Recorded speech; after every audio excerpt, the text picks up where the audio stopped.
रोहतक लोकसभा के सांसद दीपेंद्र हुड्डा ने लोगों से अपील की कि वे उनका साथ दें और आने वाले वक्त में फिर उनका अपना राज होगा, विकास का पहिया फिर यहां घूमेगा। दीपेंद्र आज बादली हलके के गांव का चुनावी दौरा कर रहे थे। इस अवसर पर उन्होंने एक बार फिर भाजपा पर विकास न करने का आरोप लगाया और कहा कि भाजपा ने रोहतक के साथ केवल भेदभाव किया है, 1 इंच सड़क तक नहीं बनवाई। बहादुरगढ़ मेट्रो के उद्घाटन पर उन्हें बुलाया तो गया मगर बोलने का मौका नहीं दिया, जबकि वे कांग्रेस के कार्यकाल में हुए विकास का ही फीता काटते रहे। दीपेंद्र ने कहा कि बीजेपी मुझे बहुत प्यार करती है। अमित शाह से लेकर सीएम खट्टर तक उनको हराने में लगे हुए हैं। उन्हें भाजपा द्वारा प्राइवेट लिमिटेड कंपनी का बच्चा बताया जा रहा है, जबकि वे तो जनता के बेटे हैं। दीपेंद्र ने कहा कि उनका लक्ष्य किसी को हराना नहीं, वे तो रोहतक में दोबारा विकास लाना चाहते हैं। हरियाणा को बचाना उनकी प्राथमिकता है। उनका सपना है कि रोहतक देश में सबसे आगे हो, यहाँ विकास की आंधी चले। दीपेंद्र ने कहा कि उन्होंने सदा ये ध्यान रखा है कि रोहतक की जनता यह न सोचे कि उन्होंने एक गलत नुमाइंदा चुना है, इसलिए हमेशा जनता के बीच रहता हूँ, उनके सुख दुख को अपना मानता हूँ। गाँव में पहुँचने पर दीपेंद्र का स्वागत जबरदस्त तरीके से किया गया। वाहनों के काफिले के साथ उन्हें गाँव में लाया गया। इस अवसर पर झज्जर की विधायक गीता बुक्कल भी उनके साथ रही। उन्होंने भी सभा को संबोधित किया।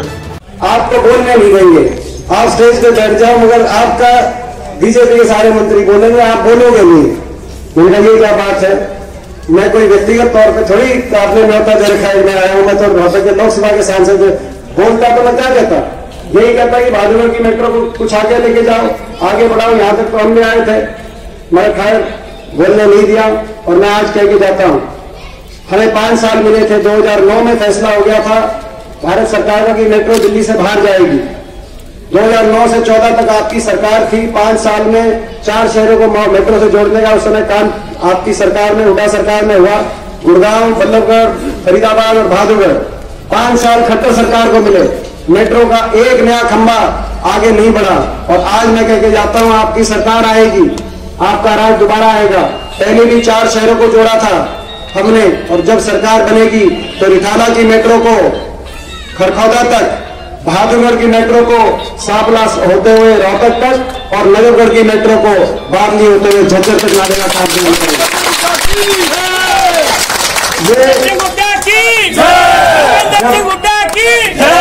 मगर बात ये है, तो काम पूछता हूं कि भाई आपके समय एक कॉलेज, एक स्कूल, एक अस्पताल, एक हाईवे, एक मेट्रो, एक रेल की लाइन क्यों नहीं, एक उद्योग।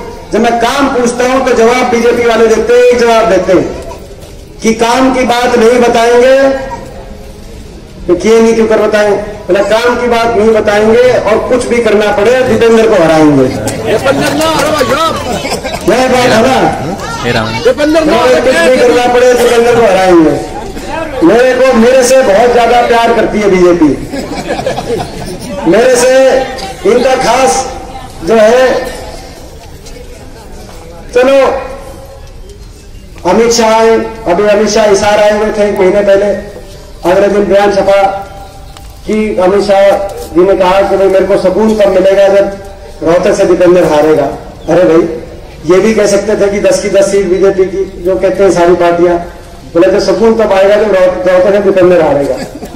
आज भी इनके जो प्रभारी हैं अनिल जैन जी भी, वो आज झज्जर में आए हुए हैं, चौटाला साहब भी आए हुए हैं।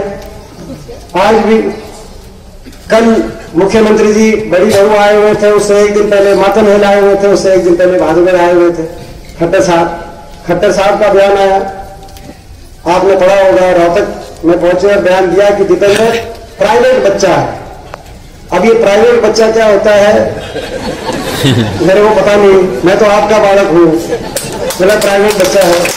तो दीपेंद्र प्राइवेट बच्चा है और हमारा लोकसभा में चुनाव में लक्ष्य दीपेंद्र को जो है क्या कहा कि दीपेंद्र को घर बिठाने का है, रिटायर करने का है। अरे भाई ओवर एज तो 40 पे होते हैं, तो भर्ती की कसर हो रही है, आप रिटायर की बात कर रहे हैं।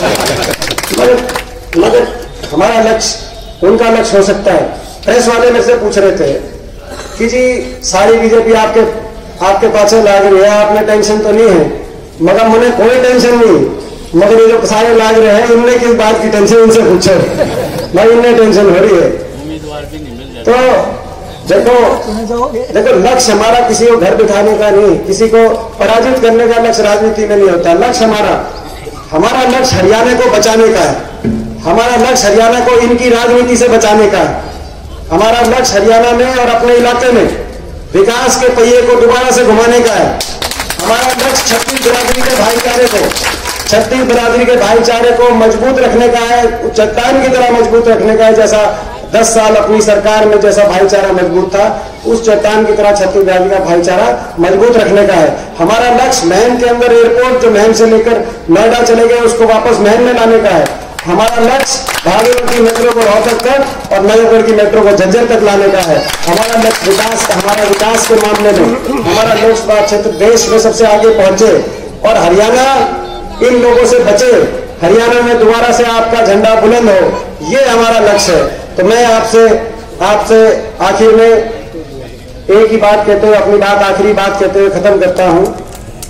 देखो, आपने मेरी ड्यूटी लगाई थी, मैंने अपनी तरफ से इन 14 साल में अपने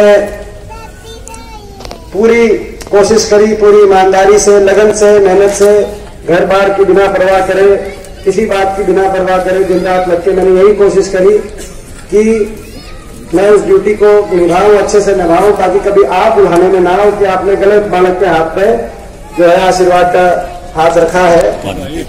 देश की सबसे बड़ी पंचायत में आपकी जगह बने और वहां आपका मान सम्मान ऊपर रहे, आपकी पगड़ी ऊपर रहे, अपने इलाके में विकास की परियोजनाएं और सबका, छत्तीस बिरादरी का, सबका, बड़े बुजुर्गों का मान सम्मान करके मैं चलूं, ताकि कोई एक भी लाना ऐसा ना है कि दीपेंद्र ने किसी के एक के भी मान सम्मान में कोई कसर छोड़ी है।